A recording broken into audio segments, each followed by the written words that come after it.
Hello there and welcome to my channel, Novice Modelling in a Midlife Crisis. My name is Andy and today we're going to do What's in the Box kit review number 206, and we're going to be looking at my Matchbox Arado AR234 Blitz B-2, C-2 and C-3, which is kit number 40416 in the 1/72nd scale. Now, I picked this one up a while ago and I bought this with a Dornier DO18 as a pair for £55 off eBay, and looking at the prices today, I think that was a reasonably good deal because this particular kit currently trades at around the sort of £30 to £40 mark, so I think that's all right. Incidentally, the history of the kit: this was originally produced by Frog in 1976, and you can pick one of those up for about 30. So maybe that's the way to go. Revell took it on in 1977, and you can pick those up for 40 to 50. And like I said, the Matchbox 1992 boxing, like this one, is available for around about the £40 mark.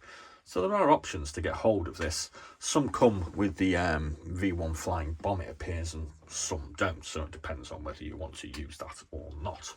So as per usual, we're going to have a look at the parts.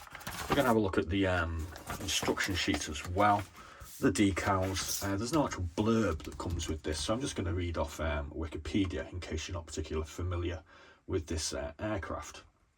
It won't take too long.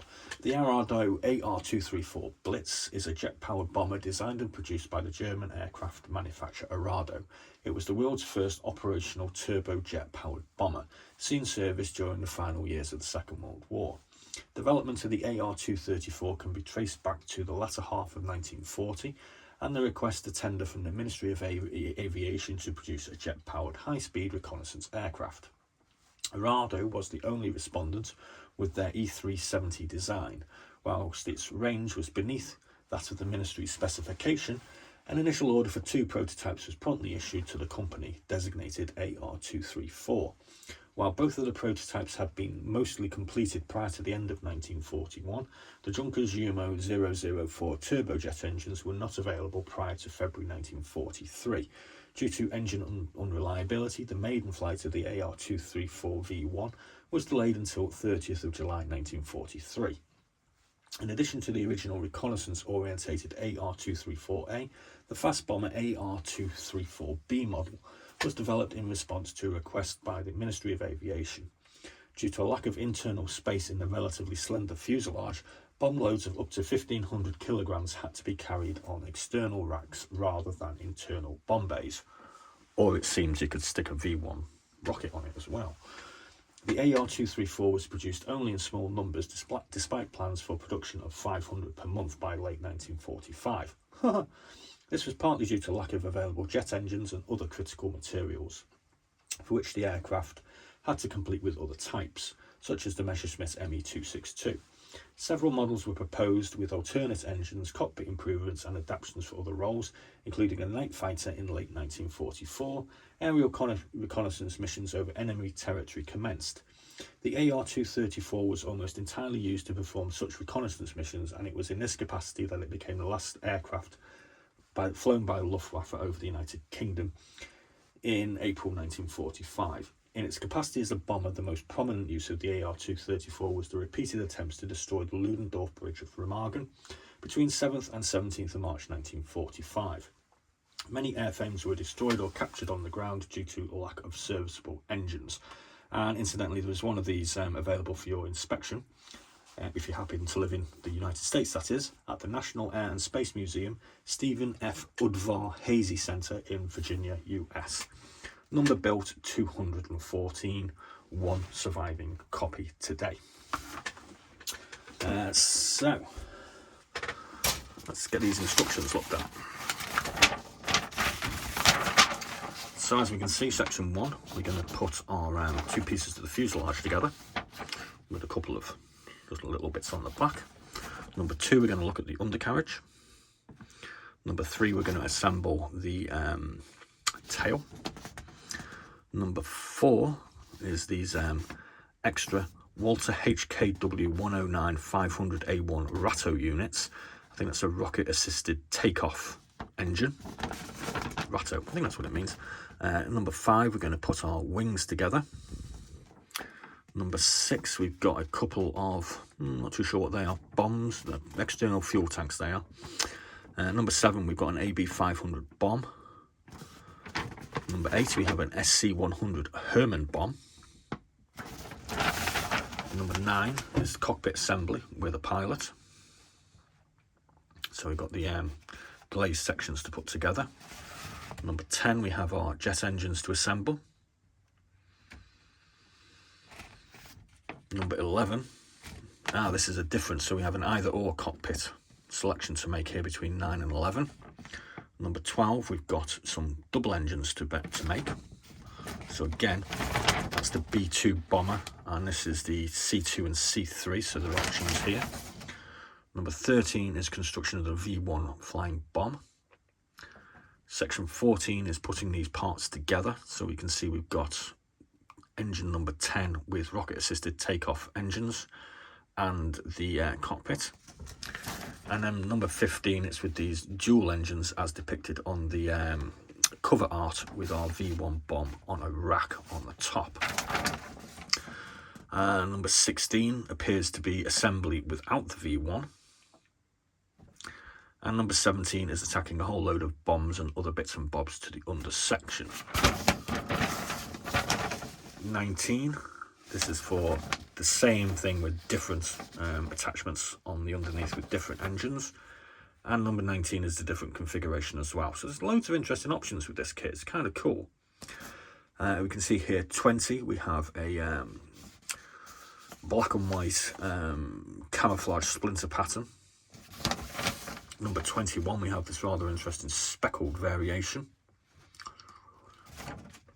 And number 22, we have another splinter camouflage pattern. Again, this one's for the V1 as well. There's the instructions out the way. Let's have a look at the parts. That's what you came for, I'm guessing. So here, on this sprue, we have part of our V1 flying bomb. We have one section of the fuselage. It's not as big as I thought it was going to be. All panel lines are raised. We have part of a bomb here. We have probably the front of the tricycle undercarriage. Remember to weight your aircraft. We have parts of the, are these called nacelles if it's a jet engine? I'm not quite sure.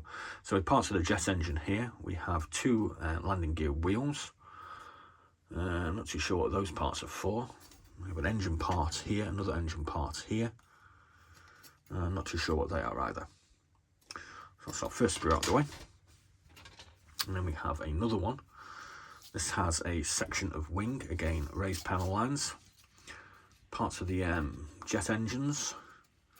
Bomb carrying racks, maybe. There's the pulse engine of the V1 flying bomb. We've got another engine configuration here. These are these rocket assisted takeoff